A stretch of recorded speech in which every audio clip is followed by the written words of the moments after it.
Hello everyone and welcome back to part 6 of this Blender tutorial series. In this part we are going to add second rock texture. So I'll add in a principled BSDF to my shader, then using Node Wrangler add-on I'll hit Ctrl Shift T. Then I'll add color, displacement and roughness. I got this image from ambient CG rock 034 2K texture. Then I'll hit principal texture setup. Then I'll move things down a bit, this one to there. Then I'll remove this one, then I'll just move this thing around. Then right here I'll add in a value node, plug this one right there. Then I'll turn this to 1. Then I'll preview this texture. Then you can see it's too big, so what I'm going to do is I'll play around this value node. I'll turn mine to 5.52 will do.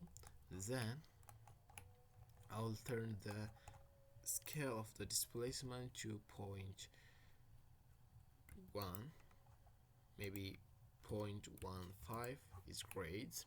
Then I don't want to see this greenish thing right there.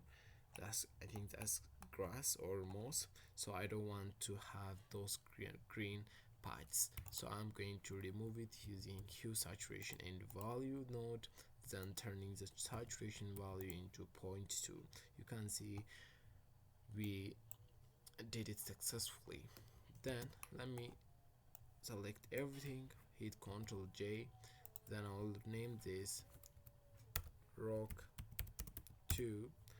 Then I'll hit N color, I'll give it dark red color. Then I'll turn the label up.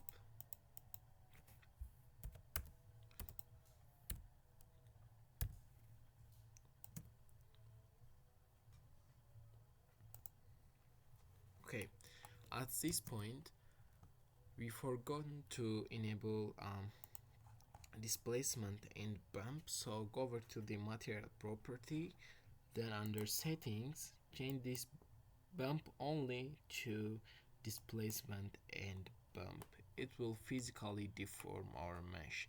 If we preview the last materials, you can see that our mesh is a bit deformed physically. So that's it for this part, and see you in the next part where we are going to blend this texture with the other textures using completely different mask. So see you in part 7.